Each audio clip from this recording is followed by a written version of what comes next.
In the vast realm of psychological exploration, few figures stand as tall and enigmatic as Carl Gustav Jung. His pioneering work ventured far beyond the conventional boundaries of science and psychiatry, plunging into the mystical, the paranormal, and the very fabric of reality itself. Jung's inquiries were not mere intellectual exercises. They were quests to understand the interplay between psyche and matter, between the conscious and the unconscious, between the visible and the invisible. At the core of Jung's thought was a radical idea.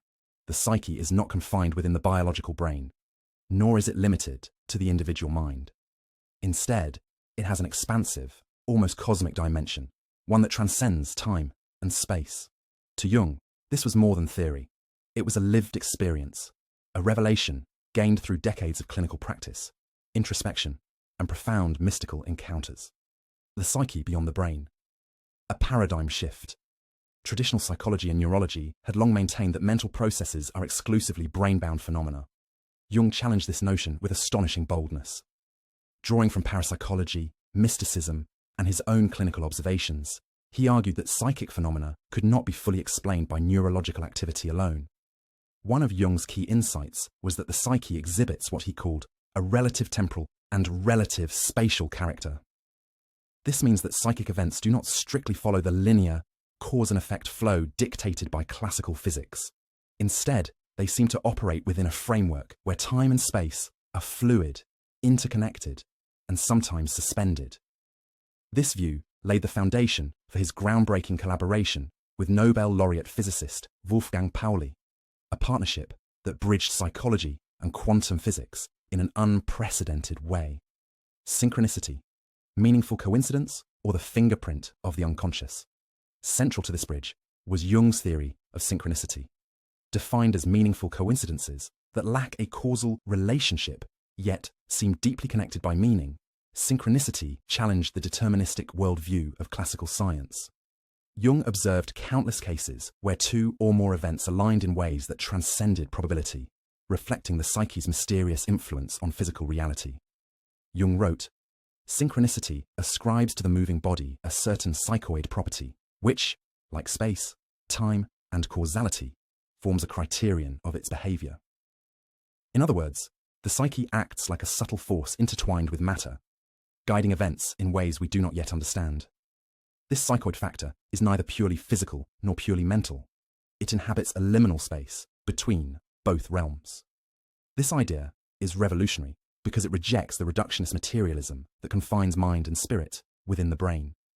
Instead, it embraces a holistic view in which mind and matter emerge from a shared underlying reality, often referred to in Jung's vocabulary as the unus mundus, or one world.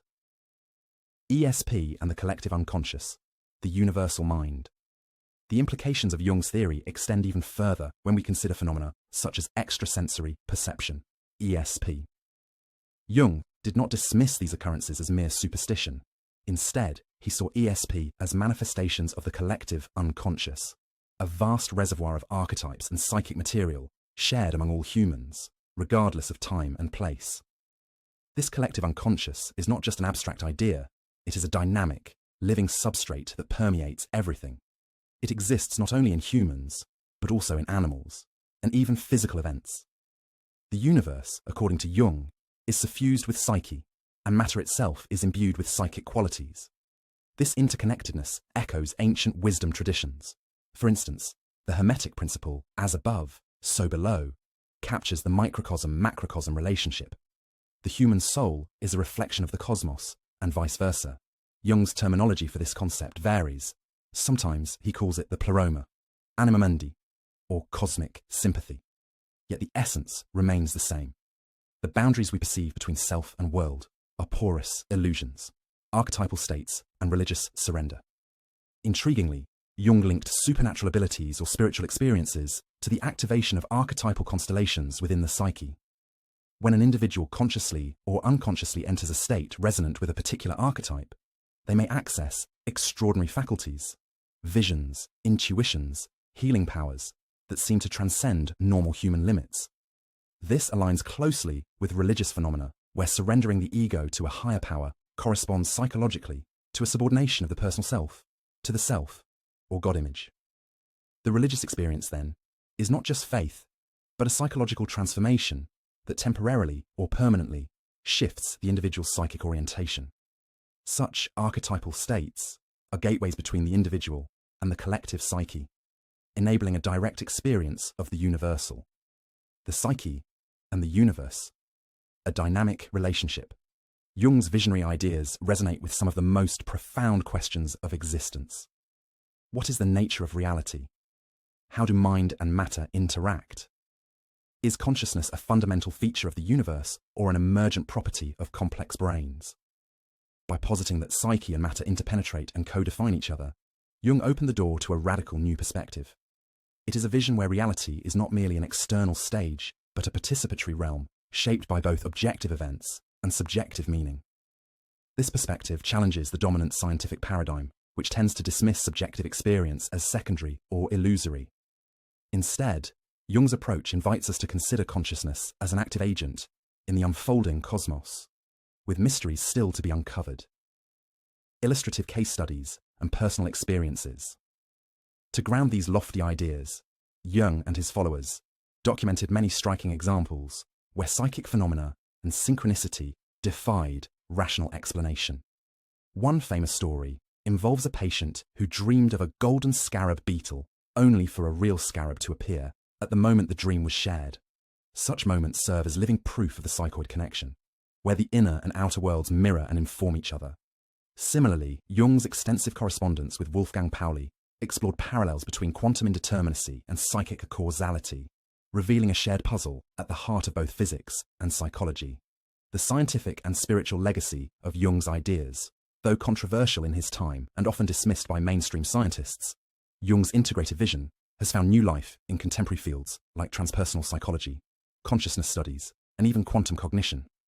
His work encourages a synthesis of science and spirituality, where neither dismisses the other but instead co-creates a fuller understanding of the human experience. Concluding reflection. The unfolding mystery. The first part of Jung's journey sets the stage for an exploration of the psyche as a vast, mysterious domain that transcends the confines of the individual mind and body. It challenges us to reconsider what it means to be human, not just as isolated brains, but as nodes in a living cosmic web where mind and matter dance in intricate harmony. This vision asks profound questions about our place in the universe and beckons us to open our awareness to the hidden dimensions of existence, where synchronicity, archetypes, and the collective unconscious await discovery. Jung's investigations into the mysteries of the psyche led him to profound insights about the nature of reality itself, insights that blurred the lines between psychology, physics, and spirituality. He proposed that the psyche is not confined within the physical boundaries of the brain or body, but extends into a broader, more expansive domain that transcends ordinary concepts of time and space. This idea is vividly illustrated in Jung's theory of synchronicity, which he developed in collaboration with the physicist Wolfgang Pauli.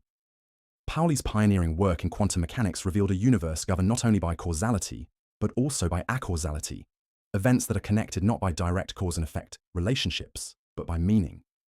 This mirrors Jung's observations of meaningful coincidences, where two or more events occur simultaneously or sequentially, in ways that defy ordinary explanation, yet feel deeply significant. Jung describes synchronicity as a psychoid phenomenon, an intermediate reality that encompasses both psychic and physical dimensions. It challenges the materialist assumption that everything must be explained by physical causality alone. Instead, synchronicity suggests that the psyche itself has a role in shaping events in the external world, not through direct intervention, but through an underlying principle of connectedness that transcends space and time. He famously argued against the reductionist view that locates the psyche solely in the brain, highlighting that many lower organisms display intelligent or meaningful behavior despite lacking a brain. This supports the notion that psychic phenomena might arise from a deeper, more fundamental level of reality, a collective unconscious that permeates all living beings and even extends into physical events. Jung's concept of the collective unconscious is central here. It is a universal psychic substrate shared by all humans and other living creatures, containing archetypes, primordial images and patterns that shape human experience across cultures and epochs. This unconscious realm exists everywhere and at all times, transcending the boundaries of individual minds and manifesting not only in humans, but also in animals, plants, and even inanimate matter. This interconnectedness echoes ancient philosophical and mystical traditions that speak of a unified cosmos, where microcosm and macrocosm reflect each other. The Hermetic maxim, as above, so below, captures this relationship, as does the notion of the unus mundus, the one world, a concept that denotes the fundamental unity underlying all existence.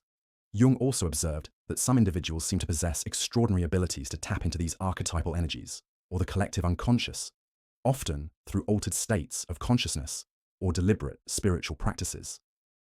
For example, religious devotion can be seen as a psychological process of surrendering the ego to a higher self, or God image, aligning the individual psyche with archetypal forces. Such experiences are not merely subjective fantasies, but are expressions of a deep psychic reality that connects the individual with universal patterns of meaning. Jung's own experiences and visions before and during the World Wars demonstrated the profound psychological and symbolic dimensions of historical events, reinforcing his belief in the archetypal structure of reality. The mystical and prophetic nature of these experiences emphasizes that the psyche's influence is not limited to personal psychology, but extends into collective and even cosmic processes. Thus, Jung's work invites us to reconsider the boundaries between mind and matter, individual and collective, and time and eternity, suggesting a richer, more complex vision of reality that integrates science, psychology, and spirituality. Carl Jung's profound connection with the unconscious mind was not limited to abstract theory. It manifested vividly in his personal experiences, dreams, and visions throughout his life. These experiences often blurred the line between the inner world of psyche and outer reality, providing compelling evidence for his concepts of synchronicity and the collective unconscious. In the years before World War I, Jung experienced intense apocalyptic visions of widespread destruction and rivers of blood flowing across Europe. At the time, these visions seemed enigmatic and puzzling to him. Yet, when the war erupted, Jung recognized these images as precognitive, premonitions of the catastrophic turmoil soon to engulf the continent. This realization deepened his conviction that the unconscious mind operates on a different dimension of time, one that transcends linear chronology and ordinary awareness. Later in life, Jung's visions grew even more complex and mysterious. Towards the end of his years, he experienced a disturbing vision of humanity's trajectory over the following 50 years, a somber prophecy that was never published but preserved only in his daughter's notes.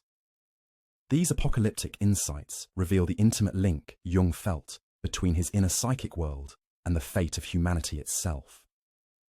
Jung's visionary experiences were not confined to abstract symbols, but also intertwined with tangible events in his personal life. During World War II, as he was traveling by train from Bollingen, he was suddenly overwhelmed by the vivid image of someone drowning. Moments later, his grandchildren revealed that the youngest child had nearly drowned at the exact same time Jung had the vision. This striking coincidence exemplifies the meaningful connections that Jung sought to describe with his concept of synchronicity, where inner psychic events resonate with external realities in profound and inexplicable ways. Similarly, Jung dreamed of a death in his wife's family, envisioning her bed as a deep pit resembling a grave. The dream was filled with haunting imagery, a figure in a white gown with dark symbols rising from the pit, signaling the passage from death to another state of being. Remarkably, this dream occurred just hours before a cousin's death was reported. These experiences reinforced Jung's understanding that the unconscious mind communicates through symbolic imagery, often presaging real-world events with uncanny accuracy. In 1913, during a visit to Ravenna, Italy, Jung was deeply moved by the tomb of the Roman Empress Galla Placidia. He experienced a mystical state while in the tomb, accompanied by an acquaintance. 20 years later, on a return visit, he felt the same profound stirring. Together, they observed mosaics of extraordinary beauty in the nearby baptistry of the Orthodox. The most memorable was a mosaic depicting Christ reaching out to save Peter as he sank beneath the waves, a potent archetype of death and rebirth, initiation and transformation. However, when Jung sought photographs of these mosaics afterward, he discovered that some did not exist. His companion, Tony Wolff, who had been with him, was incredulous but confirmed seeing the same imagery. Jung called this one of the most curious events of his life, hinting at the fluid boundaries between inner psychic realities and external world perception.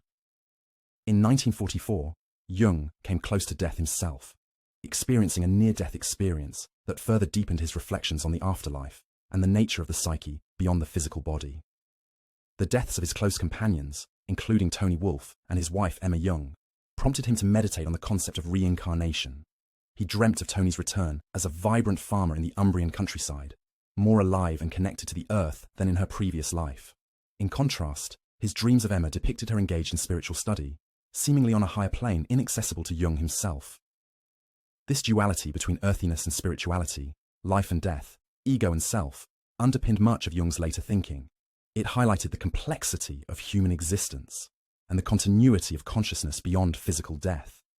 In 1916, inspired by inner restlessness and a haunting atmosphere, Jung penned the Septem Sermones ad Mortuos, 7 Sermons to the Dead, under the pseudonym Basilides.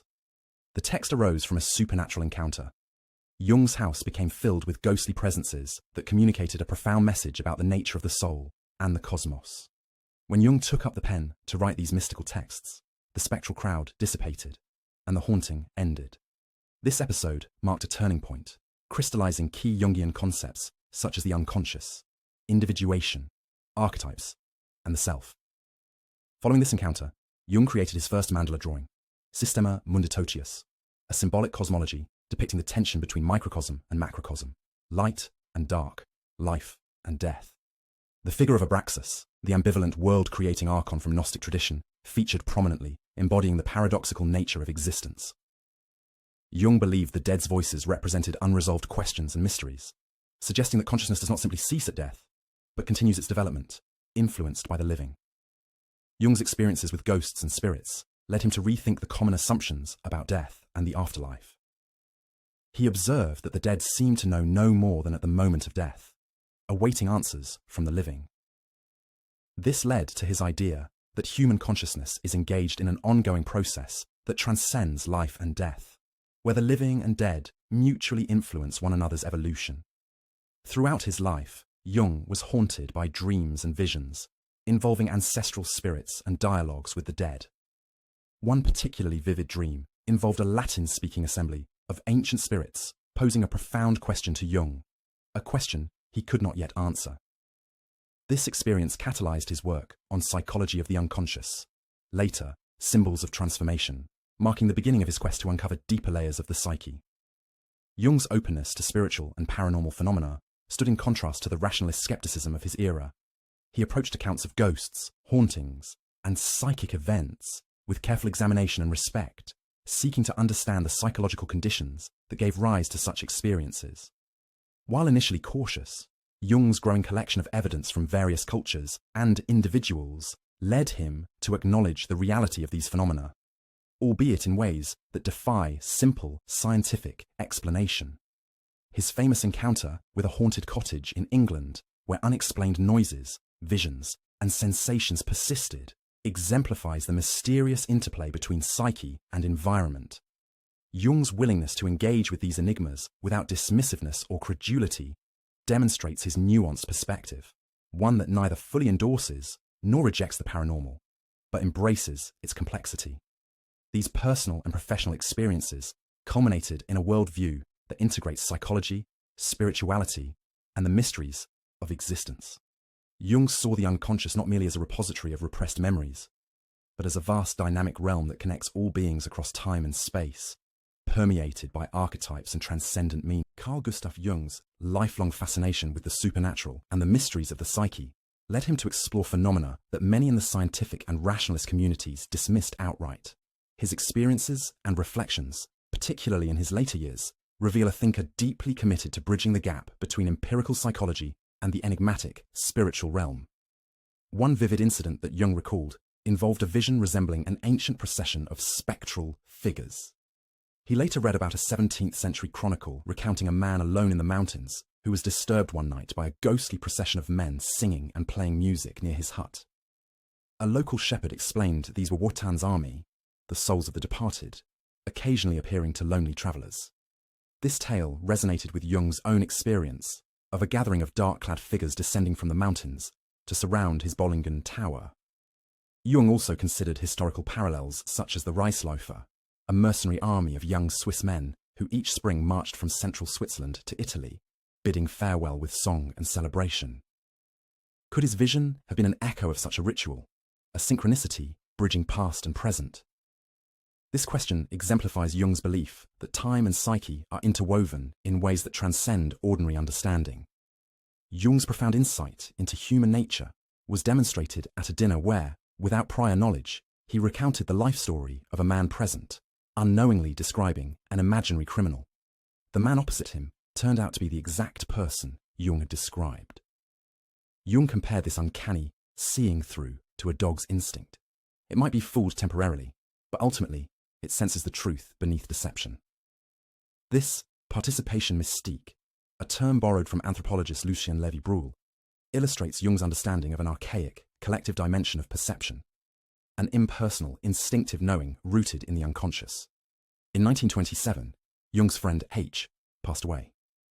Half a year prior, Jung dreamed they were travelling by car along the Nile towards Luxor, near the city of the dead, the Theban necropolis. After H's death, Jung dreamt again of them dining in Luxor, where H insisted he was still alive, though Jung perceived a stench of decay. H then led Jung to his study, pointing to books with red covers on a high shelf. Jung later confirmed the existence of a book titled The Legacy of the Dead in H's collection. This dream symbolized the connection between the living and the dead, knowledge passed across realms.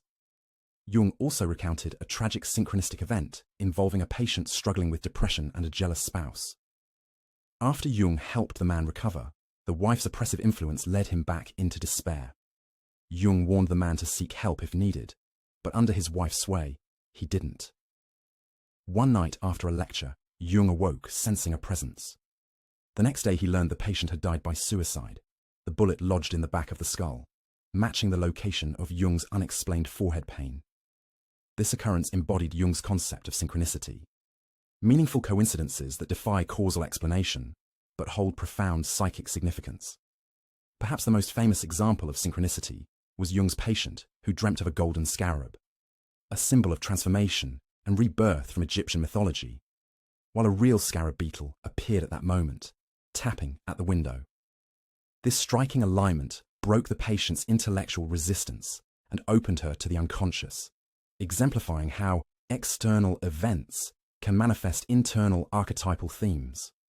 Jung understood these phenomena as expressions of archetypes, primordial patterns within the collective unconscious that may manifest both symbolically and physically. In moments of crisis or heightened emotional tension, fear, grief, anger, these archetypal forces are especially potent. Often, people instinctively call upon divine or supernatural aid in such moments, reflecting an archetypal motif of the helpful, divine being. This corresponds with religious narratives of angels, saints, saviors, and guardian spirits. Jung wrote extensively on the complementary nature of rationalism and superstition. The brighter the light of reason, the darker the shadow of superstition emerges. Modern rationalism, rather than eradicating superstition, drives it underground, where it persists invisibly but powerfully. This paradox reveals the limitations of pure rationality and the necessity of acknowledging the unconscious and the irrational dimensions of human experience. In his analysis of primitive man, Jung recognized a deep psychological understanding embedded in early spiritual beliefs. Illness was often seen as loss of soul, or possession by spirits, concepts which closely align with Jung's later theory of complexes and archetypes. Soul complexes relate to personal unconscious and the ego, while spirit complexes connect with the collective unconscious and archetypal phenomena. Healing, in this context, involves reintegration of complexes, whereas archetypal invasions can be disruptive or dangerous. Jung's extensive study of spiritualist literature convinced him that spiritualism, often dismissed as superstition, shared essential goals with analytical psychology. The spirits communicated through seances or dreams were, in his view, manifestations of the collective unconscious seeking to raise consciousness among the living. This viewpoint places spiritualism within a serious psychological and metaphysical framework. He stressed the limits of science, arguing that intellect alone cannot provide a complete understanding of reality. Feeling, intuition, and inner experience are equally valid functions of the psyche and essential for grasping the whole picture. This balanced approach underscores Jung's holistic methodology, embracing both the measurable and the mystical.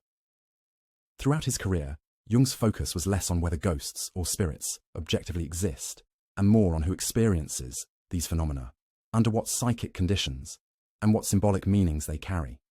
He regarded spirits as externalized effects of unconscious complexes, psychological realities projected into the external world. While initially skeptical about actual spirits, his perspective evolved as he gathered more evidence and engaged with parapsychology. Jung differentiated between ghosts, lingering imprints of energy bound to places, often unaware of their death, and spirits, conscious souls existing in a spiritual realm. This subtle distinction aligns with many traditional beliefs and helps clarify conflicting reports about supernatural entities. He proposed that our physical world and the beyond form one unified cosmos, differing only in vibrational frequency, like a spinning propeller whose blades appear solid at low speed but vanish when spinning fast. The living, limited by space and time, vibrate at a low frequency, while the dead exist in a higher dimensional reality Jung called orthos, the true or right world. This concept harmonizes with Platonic philosophy, which views earthly life as preparation for a transcendent existence. Despite critical skepticism, Jung maintained humility and openness about the paranormal's mysteries. He warned against dismissing these phenomena as fraud or hallucination, asserting that they genuinely manifest aspects of the unconscious psyche. Genuine spiritual communications, he believed, originate spontaneously and are not fabricated by conscious mind. Jung never reached a final conclusion about paranormal phenomena, acknowledging that they lie at the intersection of psychology, physics, and metaphysics. He speculated about connections with nuclear physics and the nature of space-time, suggesting that psychic phenomena might reveal deeper realities beyond material science. This ambivalence and openness reflect Jung's lifelong effort to reconcile opposing worldviews, scientific skepticism, and spiritual mystery in a true alchemical synthesis of opposites. His own experiences, visions, and research imbued his worldview with humility, complexity, and profound insight.